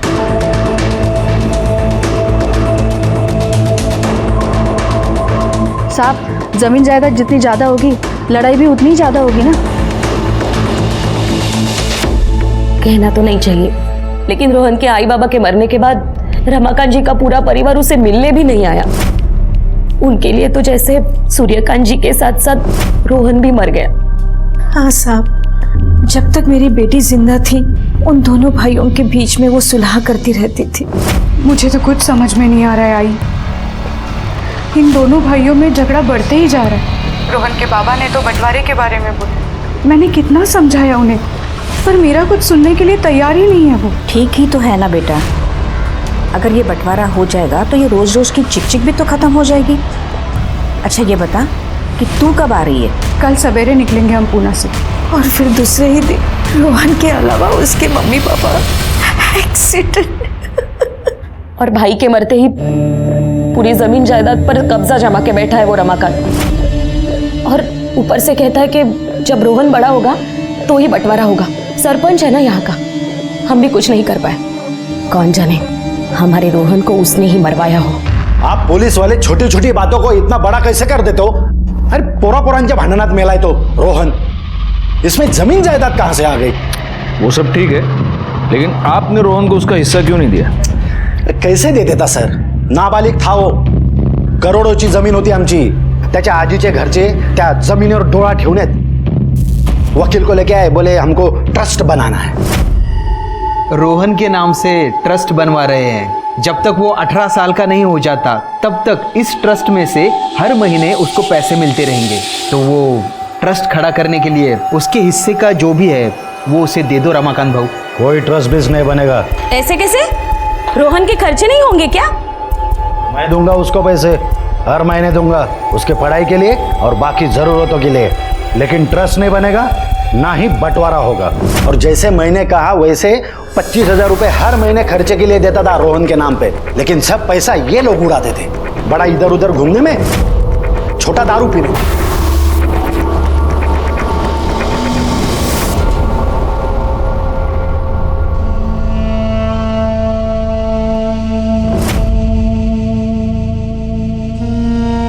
हो ठीक है, हो काम होने रही। रोहन, क्या क्या कर रही है तू? क्या ये? आप भी तो पीते हो। पागल हो गया तू? अरे बाबा ये जहर है, इसने मेरी जिंदगी बर्बाद की, पता है ना तुझे? तेरी भी कर देगी।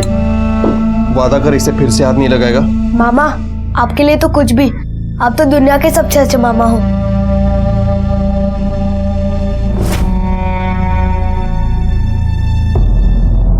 तो आप ये कहना चाहते हैं कि अरे वाह वाह वाह वाह, थैंक यू। क्या? थैंक्स। अरे लीजिए। नहीं सर, सेहत के लिए अच्छा होता है। नहीं, thanks. More sir Ratan, thank you. If you don't mind. Sure. Thank you. तो आप ये कह रहे हैं कि रोहन के मामा मामी रोहन के नाम पर ट्रस्ट बनाना चाहते थे? जी सर, शीतल और रमेश चाहते थे कि मैं एक ट्रस्ट बनाऊं जिससे हर महीने एक मोटी रकम रोहन के नाम पर उन्हें मिलती रहे। मैंने रमाकांत भाऊ से बात भी की, लेकिन वो तैयार नहीं हुए। तो रोहन के खर्चे की सारी रकम ये रमाकांत देता था? हाँ सर, हर महीने रोहन के नाम पर पैसे वो बराबर देते थे। तो आप रोहन के नाम पर ट्रस्ट बनवाना चाहते थे और रमाकांत ने वो ट्रस्ट होने नहीं दिया। गुस्सा तो बहुत आया होगा आपको। सब बकवास है, हम जो कर रहे थे वो रोहन के लिए ही कर रहे थे। और सर रमाकांत पैसे दे रहा था, इसका मतलब वो हम पर उपकार नहीं कर रहा था। हमारे रोहन का भी उतना ही हक बनता था उस जमीन जायदाद पर। वो तो है। एक बात बताइए, जिस दिन रोहन की मौत हुई उस दिन आप कहाँ थे? मी मित्राच्या घरी पार्टीला गेलो होतो। रात 8 बजे ही मैं पहुंच गया था वहाँ पे। तो पूरी रात आप बाहर ही थे पार्टी में? सर हम सब वहाँ पर पत्ते वत्ते खेल रहे थे। वाह, बड़े लकी है आप। हाँ वही नहीं, तुम्हाला चालतं रातभर पार्टी वार्टी पैसे उडाना, चलता है आपको सब कुछ। साहेब तुम्ही आमच्यावर डाऊट का घेताय? रमाकांत बातें बना रहा है। अरे रोहन के आई बाबा तो पहले ही मर गए थे। रोहन के मरने के बाद एक ही आदमी का फायदा होने वाला है, रमाकांत का।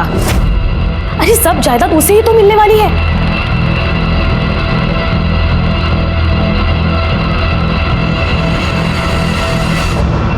मोरे जरा इस रमाकांत की कुंडली निकालो और पता करो जिस दिन रोहन की मौत हुई उस दिन वो कहां था। सर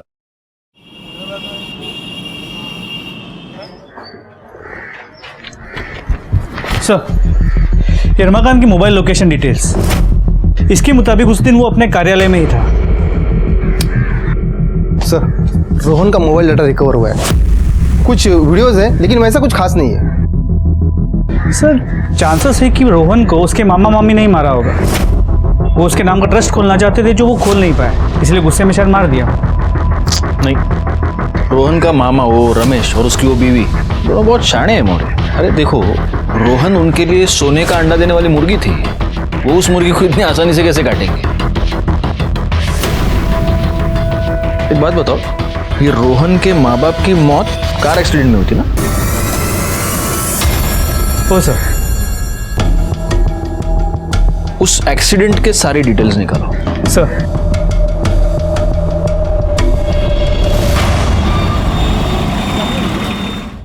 सर, उस एक्सीडेंट का पंचनामा रिपोर्ट। सर, बहुत बड़ा एक्सीडेंट है। ट्रक शिकरापुर से महाड़ की तरफ जा रहा था और रोहन और उसकी फैमिली अपने गाड़ी में पुणे से अहमदनगर वापस आ रहे थे, जिसमें दोनों के बीच हेड ऑन एक्सीडेंट हो गया। इस एक्सीडेंट में रोहन के माँ बाप के साथ साथ ट्रक का ड्राइवर भी मारा गया। नहीं, कुछ तो मिस्टेक है मोरे। ये टोल रिसीट तो महाड़ की, मतलब ट्रक शिकरापुर से महाड़ नहीं आ रहा था, महाड़ से शिकरापुर जा रहा था। लेकिन अगर ऐसा है तो इन दो गाड़ियों के बीच में हेड ऑन एक्सीडेंट कैसे हो सकता है? अगर ये ट्रक महाड़ से शिकरापुर जा रहा था तो इसको सूर्यकांत की गाड़ी को पीछे से डैश करना चाहिए। नहीं सर, मैं समझा नहीं। ये देखो मोरे, ये पुणे है, ये अहमदनगर, और ये महाड़ है और ये शिकरापुर है। तुम ये कह रहे हो कि सूर्यकांत की गाड़ी पुणे से अहमदनगर जा रही थी और अभी ये जो टोल रिसीट हमें मिली उसके मुताबिक ये ट्रक जो था वो महाड़ से शिकरापुर जा रहा था। तो इसका मतलब ये दोनों गाड़ियां एक ही डायरेक्शन में जा रही। अगर हेड ऑन एक्सीडेंट हुआ है तो उस ट्रक को यहां से आना चाहिए था, यहां से नहीं। समझ रहे हो? इतनी बड़ी डिटेल को लोकल पुलिस ने इग्नोर कैसे किया? एक काम करो मोरे, ये जो ट्रक ड्राइवर है उसके कॉल डिटेल्स निकालो। मुझे इस एक्सीडेंट के पहले कम से कम 2 महीने के कॉल डिटेल्स चाहिए। सर, आपको लग रहा है कि ये एक्सीडेंट प्लान था? अब लग तो रहा है। और अगर ये एक्सीडेंट प्लान था तो जिसने ये एक्सीडेंट प्लान किया है हो सकता है उसी ने रोहन की भी जान ली। मैं मुंबई जाऊंगा, मैं समुद्र में तैरूंगा, सचिन तेंदुलकर से मिलूंगा और रणबीर कपूर का बंगला देखूंगा। तू इतना सब कुछ करेगा और यहाँ तेरे आजी के पास कौन रहेगा? मैं हमेशा के लिए थोड़ी ना जा रहा हूँ, घूम फिर के अपने आजी के पास ही आ जाऊंगा।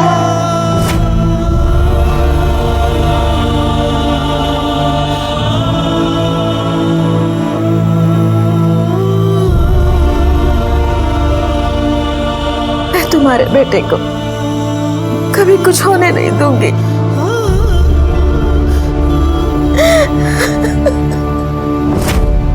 मुझे माफ कर दो कांचन, मैंने अपना वादा पूरा नहीं किया। सर, आप सही थे। उस ट्रक ड्राइवर का तो कोई डायरेक्ट कनेक्शन नहीं मिला, लेकिन उस ट्रक के मालिक के फोन पर यहाँ अहमदनगर से बार बार फोन जा रहे थे। कौन कर रहा था फोन?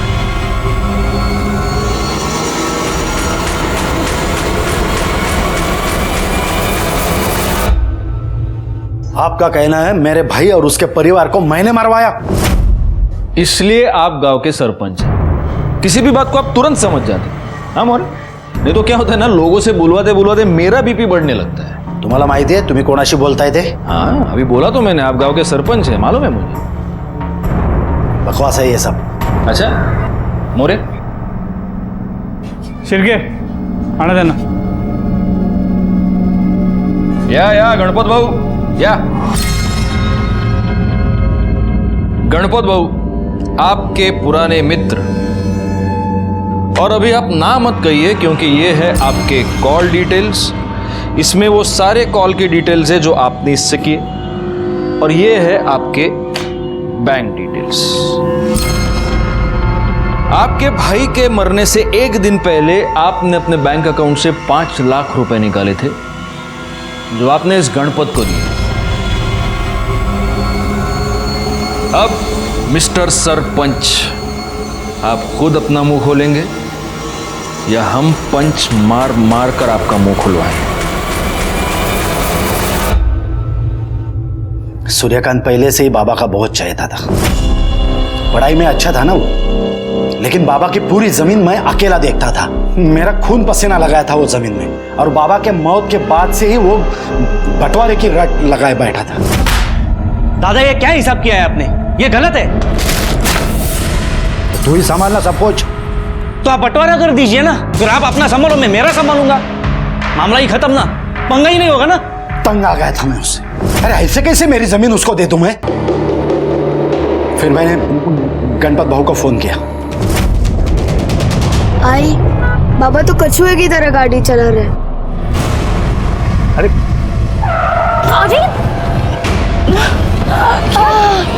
अरे रघु, एक काम ठीक से नहीं कर सकता है, वापस आके ठोक।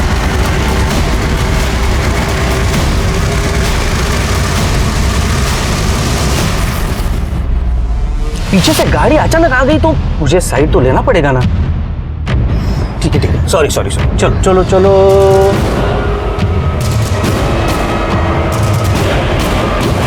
अरे क्या हुआ? तुमने अपने भाई को तो मरवाया, लेकिन उसका बेटा बच गया था। इसका मतलब तुम्हारी प्रॉपर्टी में एक और हिस्सेदार था, और इसीलिए मौका मिलते ही तुमने रोहन को भी मरवा दिया।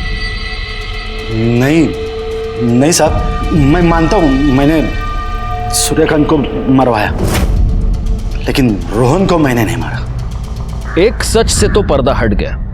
रमाकांत ने अपने भाई सूर्यकांत और उसकी बीवी कंचन की हत्या की थी, लेकिन तब रोहन बच गया था। लेकिन अब रोहन को किसने मारा, यह सवाल अभी भी हमारे सामने था। अगर इस रमाकांत की बात का यकीन करें तो उसने रोहन को नहीं मरवाया, तो फिर किसने मरवाया?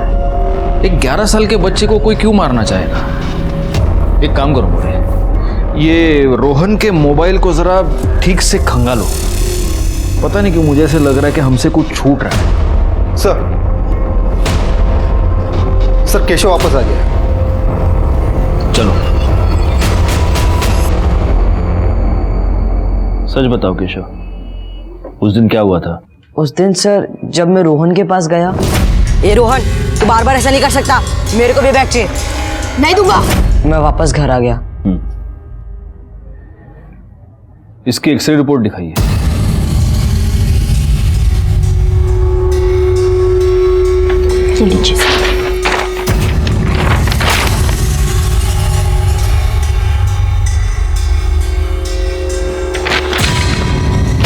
ठीक है, जब तक ये केस सॉल्व नहीं हो जाता ये गांव छोड़कर जा नहीं सकता।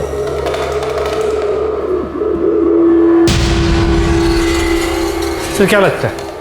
ये केशव का हाथ तो सच में टूटा है मोरे, और अगर इसका हाथ ऐसे टूटा हुआ है तो वो रोहन को मारकर उसे उठाकर कुएं में कैसे फेंक सकता है? सर मैंने फिर से रोहन का मोबाइल डेटा चेक किया है।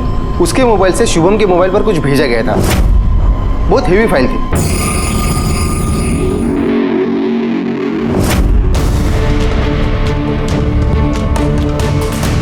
पासवर्ड डाल।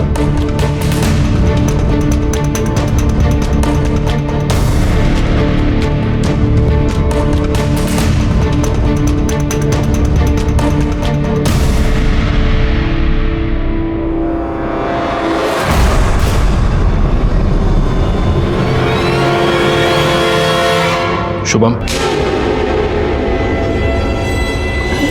सर वो मैं डिलीट ही करने वाला था, रोहन ने मना कर दिया। ये पुष्पक मामा ने कहा है कि इसे डिलीट कर दो, लेकिन उनको जरूरत हुई तो ये वीडियो तेरे पास रखना, और हाँ इसे डिलीट मत करना। मतलब रोहन का मामा इस वीडियो के बारे में जानता था? हाँ सर।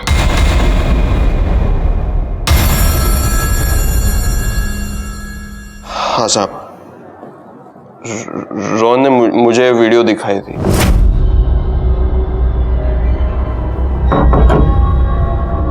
मामा मामा आपको कुछ दिखा रहा है? अभी नहीं, बाद में। नहीं अभी। अरे क्या, कौन सा वीडियो?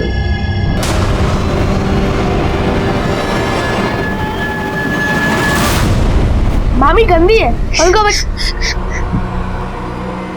मैं इन दोनों को मजा चखाऊंगा। तू देख, नाक रगड़ कर माफी मांगेगी। मामी को निकाल दो घर से। तू देखता जा मैं अब क्या करता हूँ। हाँ लेकिन ये वीडियो डिलीट कर दे। नहीं मामा, अगर वीडियो डिलीट कर दिया तो वो बोले कि कुछ नहीं किया। ठीक है, डिलीट मत कर, लेकिन किसी और को दिखाना मत। जा जा जा। तो तुमने अपनी बीवी से क्या कहा? कुछ नहीं साहब, काजल ने मेरे कहने पर यह सब किया। मतलब? सर, दारू पी पी कर मैं अंदर से पूरी तरह खोखला हो चुका हूँ, डायबिटिक बन चुका हूँ। मेरी वाइफ में कुछ प्रॉब्लम नहीं है। दरअसल बाप मैं ही नहीं बन सकता। अगर ये बात गांव में फैल जाती तो लोग थूकते मेरे मुंह पर, मजाक उड़ाते। मुझे सिर्फ एक बच्चा चाहिए था, इसलिए मैंने काजल से कहा ये सब कर। मेरी उमेश से बात हुई, उसे पैसों की जरूरत थी और मुझे बच्चे की।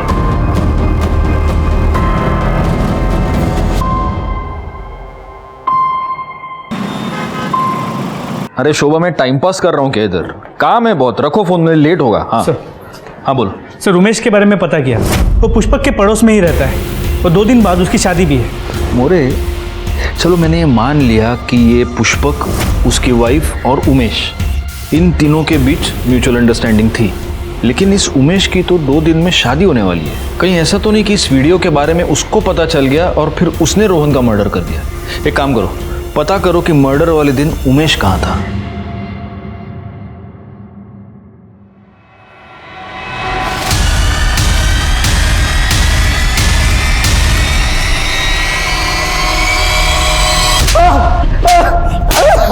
भूख लगी है?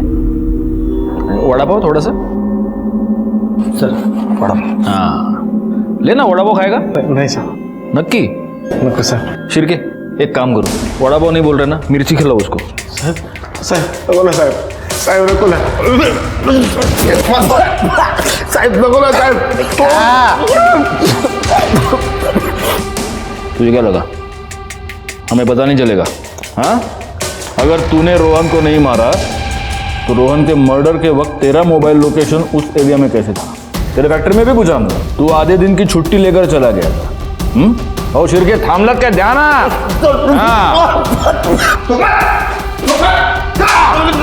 बता दो साहब, रोहन को सब पता चल गया था साहब। मुझे लगा कि वो सबको बता देगा। मेरी 2 दिन में शादी है साहब, इसलिए मेरी उसके ऊपर नजर थी। जा जा, मैं किसी से नहीं डरता।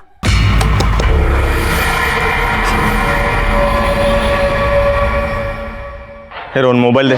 नहीं दूंगा। रोहन मोबाइल दे। मामा बताएगा तुझे कि तू कितना घटिया इंसान है। तुम तेरे को एक बार बोला ना, मोबाइल दे। नहीं दूंगा। 1 मिनट, रोहन के मोबाइल में कोई ऐसी वीडियो है, ये बात तुझे किसने बताई? तुमने ये कहा था कि वीडियो वाली बात तुमने किसी को नहीं बताई थी। फिर रोहन के मोबाइल में वीडियो है, ये बात उमेश को कैसे पता चली? अच्छा, इसलिए रोहन मुझसे बात नहीं कर रहा? मला वाटतं तो काहीतरी करणार आहे। तो तू कशाला काळजी करतेस? अगर कुछ हुआ तो मैं सबसे कह दूंगा। तुम दोनों ने जो किया वो मेरे कहने पे किया। दादा, ये शहर नहीं गाँव है, इधर लोगों की सोच अलग है। और आपको क्या लगता है आप ऐसे सबसे जाके कहेंगे तो वो मान जाएंगे, हमें गांव से निकाल देंगे, मुझे तो जान से ही मार देंगे। मुश्किल में तो मैं भी पड़ा हूँ, मेरी तो शादी होने वाली है। हम तीनों की मुश्किल का एक ही उपाय था, रोहन की मौत। इसलिए मैंने ही उमेश को कहा था रोहन को मार डाले। सर, मैं रोहन से बहुत प्यार करता था, लेकिन मैं और क्या करता। तुम जैसा घटिया आदमी और कर भी कह सकता है। रोहन को सभी शैतान कहते थे, लेकिन किसी ने भी उसकी शैतानी के पीछे छिपे उसके अकेलेपन को नहीं देखा। रोहन बेचारा तो इतना मासूम था कि वो इस गुनाह की दस्तक को सुन भी नहीं पाया।